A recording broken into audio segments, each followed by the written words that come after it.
Good morning, good afternoon, good evening, folks. Michael Zuber, one rental at a time. It is Tuesday, March 8th, and we're going to have three sessions that I teased on the daily financial news this morning. I thought they were that important that 2,000 people, which usually tune in for the daily financial news, need to watch these. So, Mr. Lumberjack, I gave you a little heads up. Number one is going to be an article that I shared with you this morning that, I don't know, frightened me, shook me, whatever you want to call it. But basically, it's now reported that 64% of Americans live paycheck to paycheck. And oh, by the way, not to be really outdone, 43% of the people that make $100,000 a year also live paycheck to paycheck. So don't know what you thought when you saw that article, but there's a lot of stuff to talk about. But let's go with your first impressions. These are all my own opinions. These should not reflect poorly on Mike Zuber in any way, shape, or form. Oh, no. Oh, no. Fact of the matter is if you make over six figures and you can't get your act together, you got work to do. Get it together. Figure it out. Better understand expenses, better understand the power of no, better understand the power of yes, saying yes to yourself, saying yes to your future, saying no to being a petulant child and must having things that you must have right now and keeping up with the Joneses. I've got some of those keeping up with the Joneses. They think they're keeping up with me. They're not. They're so infinitely behind me. It's not even funny. And they'll never, ever, ever catch me because of trajectory. And people can have that. But what that shows me, what that largely, I think, teaches us is that many people are petulant children and that they don't do what it takes to become successful. You got lucky. I got lucky. We got lucky. Oh, of course we did. Yeah. We got lucky. You almost made me swear, which I really try not to do. That almost came out. Yeah. And so we both got lucky. And the fact of the matter is that they have to ascribe it to luck because they can't ascribe it to what it actually is, which we were harder workers than they were. We outworked them. We out hustled them. We outplanned them. We out said no to them. Right. Yeah. We said to ourselves, we sacrificed at a level that few can comprehend. Yeah, exactly. And so what I always tell people is, whether it was the Business Insider interview that we did last week, which was a lot of fun, or other interviews that we have with, high school kids and college kids, I always tell them one thing. Everybody wants my life now. Nobody wanted my life 20 years ago. Yeah. Not anybody. So I have a couple of thoughts. Yeah. I don't know how to say this. But we have been living in, roughly speaking, living through one of the best economies in my adult life. Maybe not the best, but certainly the top two or three. Sure. And I believe we're about to live through one of the worst, if not the worst economy. Yep. And if we have 64% of people living paycheck to paycheck in one of the best economies, what the heck is going to happen when we get to one of the, if not the worst economy, right? I see what's going on with oil. For me, again, studying the consumer, man, I've been doing this for freaking 30 plus years. Yeah. What's going on with oil today? Yeah, sure. You get all these silly Instagram posts. Oh, look at my gas tank. And folks, you don't understand. That's like step one of a 100-step journey. Oil is in everything. That's right. And the costs are going to, oil costs are going to impact everything. How do stuff get shipped? It's in everything. And it is going to ripple through. We again, I think we'll see a CPI print at 8, even if we see expectation, even if we see 7.8, who really cares at this point? What we're going to see in April and May, it will be double digits, assuming peace doesn't break out today. Right. This all stops if peace breaks out. That's not kind of the base scenario. It's certainly what we all hope for, but it doesn't feel like we're there. And food. It's just, man, dude, I am so nervous about what is coming. But instead of kind of being nervous, I think there's three things to think about, because I have lived paycheck to paycheck most of my life. Sure. Which people don't really appreciate. I was married at 19. I was a sophomore in college and I was married. Talk about living paycheck to paycheck. Sure. Right. I mean, the good news is it's not like you waited forever to have a baby too. Yeah, exactly. Helping raise Teresa. Yeah, exactly. The best I could. But here's the deal, right? I think there are three things that you think about, or when I talk to people or I mentor people. But here's the deal. If you're looking at your wallet or your bank account or your checkbook or your debit card or whatever it is, and you're really living paycheck to paycheck, step one is you got to make more money. Just flat out. You got to make more money. The best news I have for you in my rant, which this is probably going to be a rant, it feels like that's building. This is the best time to be an employee that I've ever seen. Yeah. You work anywhere you work, I guarantee you have competition. Quit, go to someone else. You will get a bigger raise. Your employer, and again, I've been a hiring manager for the last 12 years of my career. Yep. I could give you 3, maybe 5%. I might have snuck in 6% for like the best of the best. You quit, go to my competitor, you're going to make 20%.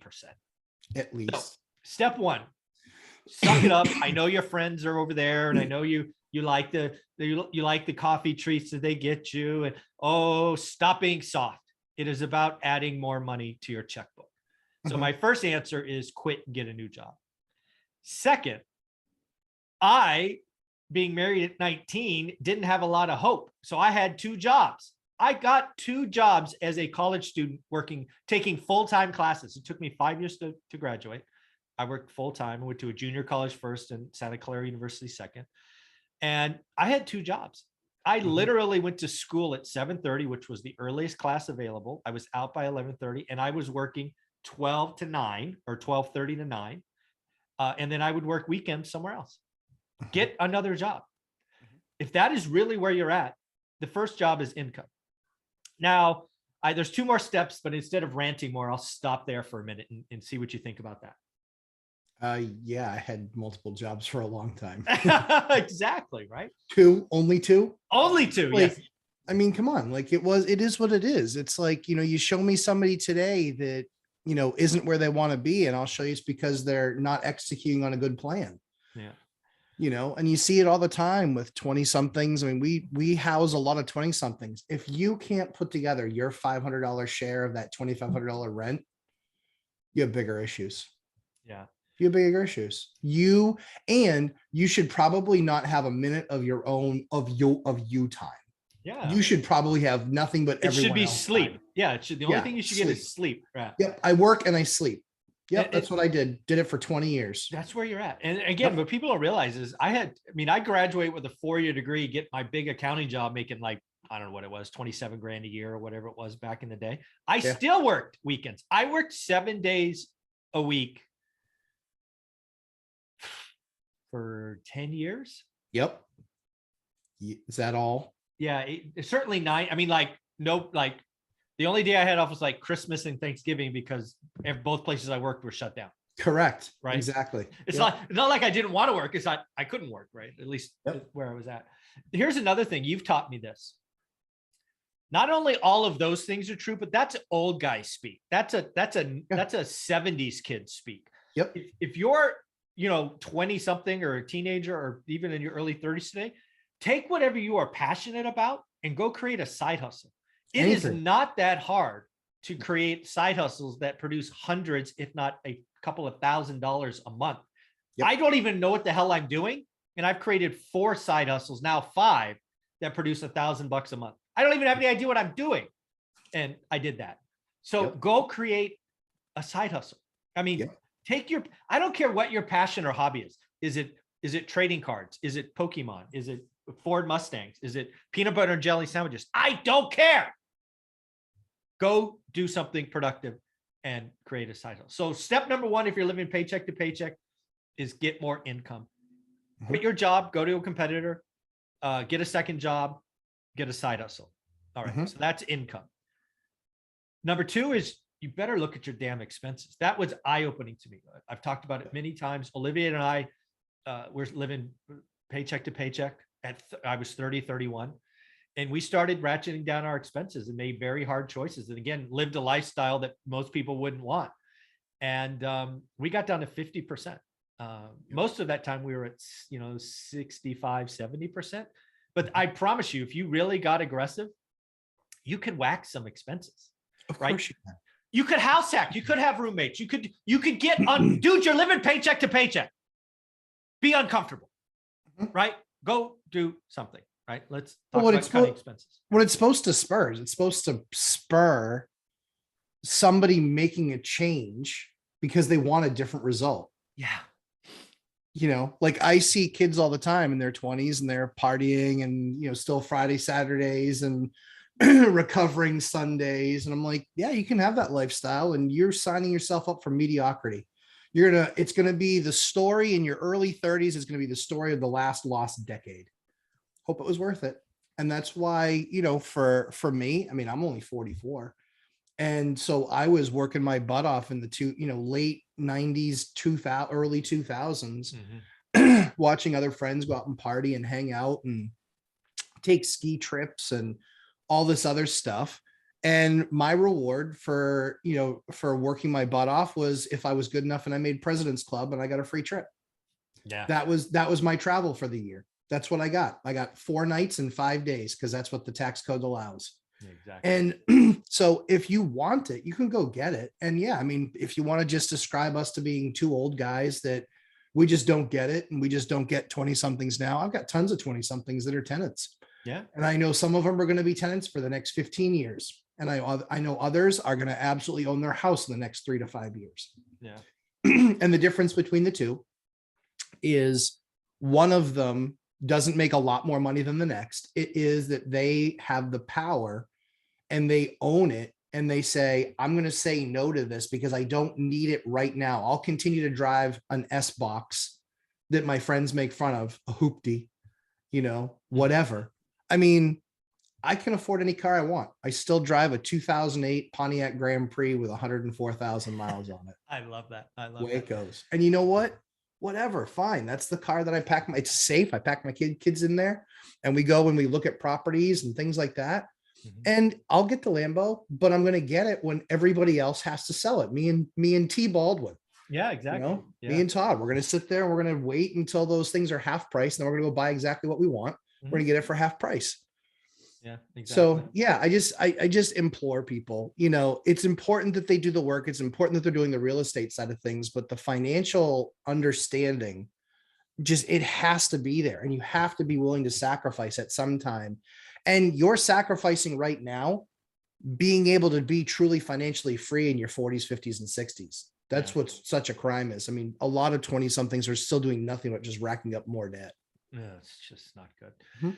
So the final step in this equation for me is, okay, you've increased revenue, you've lowered expenses. Now you got to take that cash and you got to put it in assets that produce real cash flow, tax advantage, all of that. For us, that's real estate, single family homes, house hack, 4321.